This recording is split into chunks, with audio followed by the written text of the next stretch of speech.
I swore I would never be a pastor. I swore I would never step into ministry. Guys, I was at church on Sunday. I gave my life to Jesus, just like you. And now I don't look at porn. I don't say cuss words. I don't do this. I don't flip people off when they cut me off in traffic. Like this. And it's lists all the behavioral things that he doesn't do anymore. Like Chris. The guy was like, "Hey, stand up." I was like, "All right."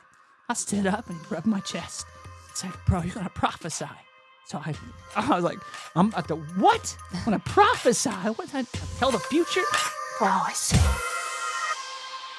When I was young, I kind of really didn't like the church at all. I kind of saw the underbelly of the church, religion, and kind of going through the motions. I had to wear a certain amount of clothes, a certain amount of clothes. At this church, you have to wear clothes. I had to play a game. I was religious performance, I guess, and so I had to show up and talk the talk and do the thing, and kind of was angry at it. So I'd come in bumping corn in the parking lot and this is as loud as I could. Oh, as much as I could. And I'd come in with jeans. I was very rebellious. Yeah. To the church, and then I'd bring people in that our church. It was difficult because I brought people in that wasn't accepted, and they didn't accept them and said they're going to leave the church because I was bringing them to the church. I really despised the church for a long time. Bringing people to the church who they thought didn't belong there. Gotcha.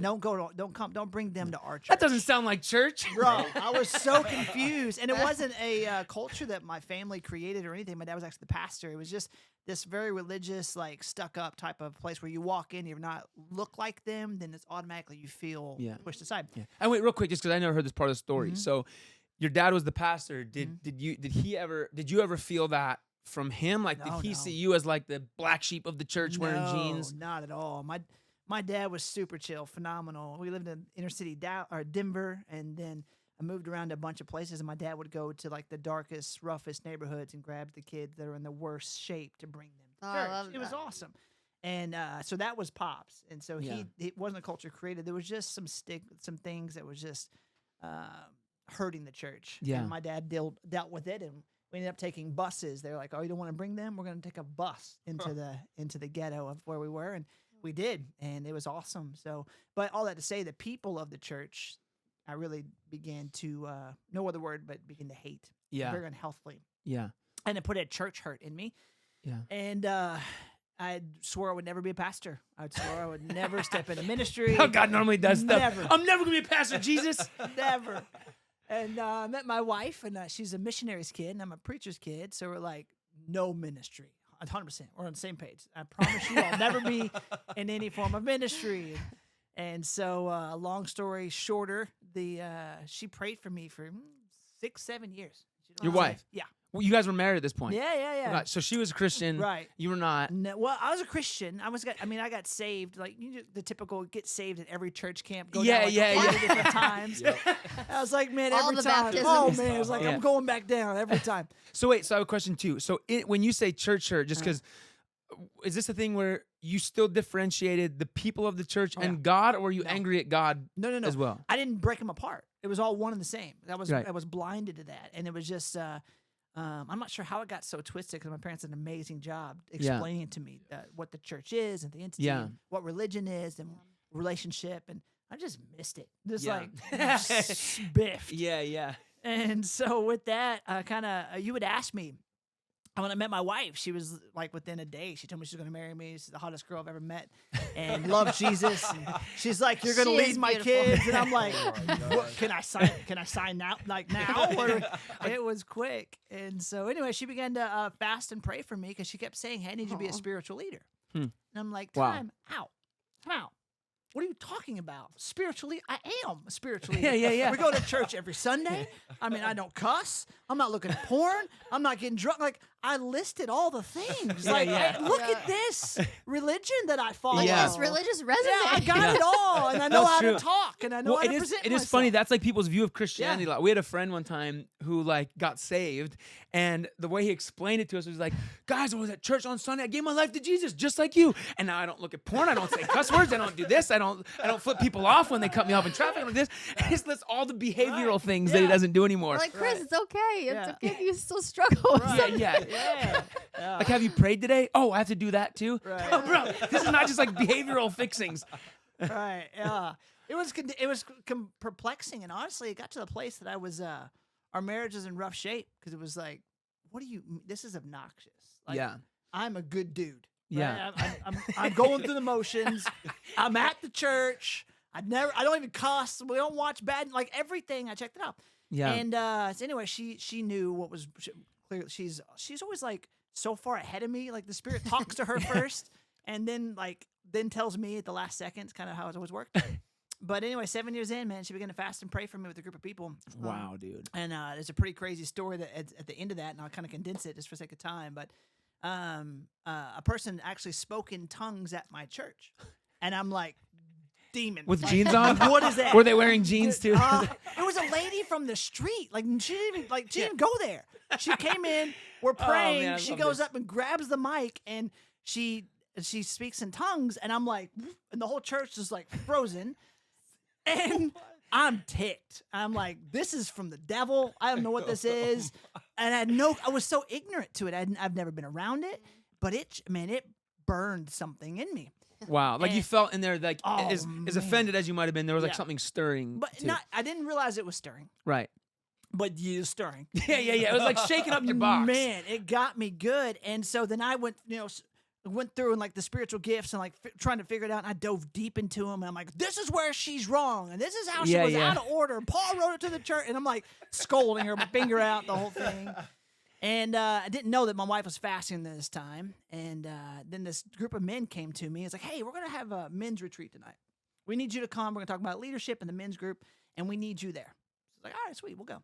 So I go there, and they had this chair saved for me. I walk in the basement, and they put me in a corner, and they sit kind of in front of me, like around me, like box me in. And I'm like, what's going on? And this guy walks in, and he was from like another state, and he was like, we're here to talk about the spiritual gifts. And he hands a piece of paper, and it's about all the gifts of the Spirit. I'm like, what is this? It's like a Holy Spirit intervention type of moment. And my dudes, I'm kind of an aggressive guy, and like I don't do well with people tippy-toeing. You got like punch me in the throat to get my attention. Yeah. And so I stood up, and my buddy was like, nah, you're sitting back down. I was like, what is going on? I don't want to be here. And so anyway, the guy was like, hey, stand up. I was like, all right. I stood up, and he rubbed my chest. He's like, bro, you're going to prophesy. So I was like, I'm at the what? I'm going to prophesy? What? I tell the future? I was so ignorant and no clue what it meant. Yeah. And I'm like so mad. And so I'm like, I'm clenching my, he's like, you speak right now, speak. And I'm thinking like, you don't want to hear what I got to say. Like, I want to rip Yeah. your throat out. Like, this is making me angry. So anyway, I was like, all right, I'll be respectful. I'll sit back down. And he starts going through the whole thing and talk about the validity of the gifts of the Spirit. It's in the Bible. And I'm thinking like, man, it's in there. I can't say that's from the devil. Yeah. So I was like, well, I'm ignorant to it. So anyway, he does that, and we're there till like 4 a.m, and they're praying over me, and a bunch of things going down. I'm like, God, listen, if you want me to, like, if there's more for me, dump the truck on me. Like, I'm ready. Yeah. I'll do whatever. Like this moment of like just breaking. Yeah. Wow. And I was like, well, you just got to do something. So I'll never stop crying about it. I was very prideful. Anytime I felt the Spirit move, I'd cry. I was like, no way. I mean, that's why I'd never be a pastor. I'd run out of church if I felt emotion, like to the bathroom. Like, I got something in my eye. Emotion doesn't That's happen right. here. Men don't cry. And anyway, so I get down. I kind of had this moment of just being raw. Like, God, do something. And so 4 o'clock in the morning, I get home, and my wife is waiting at the door. I was like, what did you do? She's like, where have you been? I'm like, did you set this up? And she said, no. But just let you know, we've been fasting and praying for you, me and your mom and some other people. And I'm like, for what? Nothing's wrong. She's like, well, we've been fasting and praying that God would get a hold of you. Wow. She's like, well, your mom gave me a passage on Sunday. I think it was Saturday. And she's like, you would know, my wife would know when to give this passage to me. And it's like, it's time. And she hands me the passage. And it says, your sons and daughters will prophesy. Like, there's that stupid word again, like prophesy. I'm mad. Now I'm like, my brain's challenged. I'm so frustrated trying to figure out what's going on. Everything's going a million miles an hour. I go to work at a very liberal company, and I get on my email, and my email had a message from a guy that I've spoken to once on a conference call with hundreds of people from all over the world, primarily like India and places where Christianity, and it's not a place that you can openly talk about your faith. Right. It's very liberal. And so and I open up the email, and it says, you are a mighty lion, and you're going to prophesy. Wow. was like, what the heck is that? Who is this guy? Like, and I'm trying to Wow, man, that's awesome. look him up and try to figure out, is he connected to this dude in Oklahoma? Does he know my wife? And I was like, I don't know what to do with this. They keep telling me to tell the future. And it's so dumb. It's a church full of magicians. Right, what is this? It's probably a demon That's of course, encouraging that's you. right, yeah, Yeah. something. And so I get on the conference call with him and hundreds of other people, and he's like, "Hey, Josh, did you get my email?" And I'm like, "Bro, we're gonna do this now? Like, okay?" Wow. And I was like, "All right, if I get fired, I get fired." Why did you say that word? Why did you email me one? And then why did Yeah. you say it was a mighty lion's gonna prophesy? And he's like, "Bro, I don't know what you believe, but I listen to whispers." I was like, "Who's whispers? Like, who whispered?" He's like, "Well, I believe the Holy Spirit prompted me to tell you were going to prophesy." Wow. It's like, okay. And I'm just like trying to I'm a programmer. So like ones and zeros, binary. Things have to make sense. And that's why the things of the Spirit, it doesn't make sense. It doesn't line up. So I was like, all right, well, I got to figure out what these whisper things is. And he challenged me, and I kind of go through the motions, and I call my dad, and I'm like, "Dad, what is this?" He starts laughing. He's like, You're dense. I'm like, "What do you mean?" He's like, "What do you think pastors do every single Sunday?" I'm like, "Well, they preach." He's like, "Son, they prophesy. They disseminate God's word for today." Wow. It's called prophecy. It's not just the future. It's dissemination of God's word, God's will now. Yeah. And I was like, "What?" He's like, "Dude, they're saying you're going to be a pastor." I'm like, "Stop." No, they're not. That's the word I'm avoiding. Forget it. I'm less offended by prophesy. Wow. Let's go back to future telling. 'Cause I like the crystal ball future thing. And so I'm just like, it's just like I've numerous times at this moment, God began to like bust me out of the box. And anytime I would like feel the Spirit moving, it would always be in a church setting. And if it was outside of it, it was like, "Oh, this is weird. I don't know what this is." And I would run from it. 'Cause I'm like, Yeah. I'm not getting emotional here. Something's weird's happening. And so I get after that phone call, I'm like, "Pastor? No way." So I go out to a wood shop in the back, and I was like, "All right, God, what's going on? Like, I'm out here. What do you want me to do?" And I was thinking, I felt like such an idiot. I've been in church all my life, and I'm like, how does God speak? How does God speak? His word. Oh, his word. So I like pick up my phone and I'm going through my Bible app, and I turn it on, and guess what it says? "You will prophesy." I'm like, all right. No, I'm like, cool. stop. Got it. God, you're What? blowing my mind. But Okay, these are I all get it. coincidences, It's by the way. coincidence. And that's These are all what just coincidences. I did believe in coincidences. Still, all these happened. I mean, it's a weird grip of coincidences that keep happening. But then, like on the YouVersion app, when you touch something, it like highlights, right? Yeah. Well, I'm trying to get past the prophecy thing on my screen, and it freezes, and it highlights and starts flashing, and it says, "Okay, this I'll cry. It gives me every time. Come to me, all your heavy burden, and I'll give you rest." And so it's like flashing. I'm like, get off my screen. And it just kept saying, "Come to me, all your heavy burden, I'll give you rest." I'm like, forget it. And I threw on my phone. I'm like, "I'm done, God. I don't know. I'm just so irritated." I felt weird because like I'm trying to hear from God. and Yeah. My phone's crashing. It's like, gosh, this prophesy word. God, I don't want to be a pastor. Okay, so I go to church, and this Spirit hits me hard, and I just fall down at the altar. My friends come around, one of the jack wagons that pushed me in the corner and wouldn't let me leave. And it's like, "Bro, I'm supposed to tell you to just do it." Do what? And he leaves. He said, "Do it." And so I'm down there just like having a conversation, very irritated and annoyed with what's going on because I can't figure out any of it. And God's like hit me in the moment. It's like, "You told me to blow your mind." It's like, "Huh? Yeah, you did. I mean, this is crazy, but what now? Yeah. Like seminary, what do I do?" And that same dude comes back and he's like, "Do it." I'm like, "Oh, yeah, I'm going to punch this guy. I have no clue." Do what? It's like with the excitement comes the Yeah, frustration of and like, what? irritation, and I feel like I'm running around with my eyes closed, and I'm supposed to be somewhere, and I Yeah. can't get there, and so I'm irritated, and I don't know what I'm doing, and I'm uncomfortable. I'm crying. Everyone's looking at me and praying for me, and like they have no clue what's going on, and I'm embarrassed and humiliated, all the fun things.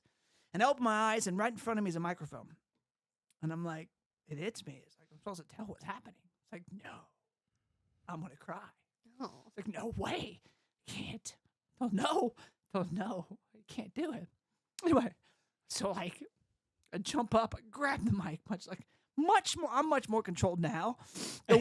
I can cry in front of anybody, but when I chickmunk, like when you get like that, you get real hot. Bro, I don't care how masculine your beard is and how much of a man you think you are. When that happens, that's a pride hit. Yeah. So I get up, I can't say a word, and I'm just sobbing everywhere. And my pastor's looking. It's not an open mic type of church, and he's kind of looking at me like, "Yo, you good, man?" He's touching me on my back, and I'm like, I don't know what I'm doing, but I gotta say something. And I kind of tell this story with much more, a lot less control and a lot more tears and snot. And I get done. He looks at me and says, "Come to me, all you heavy burden, rest." It's done. Wow. Still trips me out to think about that, but that was that moment of like, the coincidences made sense, could have, to an extent, but then it was like, man, there's no way that the night before my phone throwing it out of irritation and God just whispering to me like, "Yo, I'm talking to you Yeah. if you listen." So anyway, that's when this crime mass started, but there was just this surrendering moment of like, "All right, man, I won't ever put you in a box. You blew my mind. You told me I was going to be a pastor. Don't know what that looks like. I'll do seminary, whatever." And it was just, I began to like shift down. Oh, I skipped a part that led me to this. The guy that like told me I was going to prophesy, he came up to me. He was leaving that week. He was a speaker. And he said, and the quote I'll never forget, he's like, "God troubled your mind to reveal your heart." Wow. I was like, wow, right? That's exactly what happened.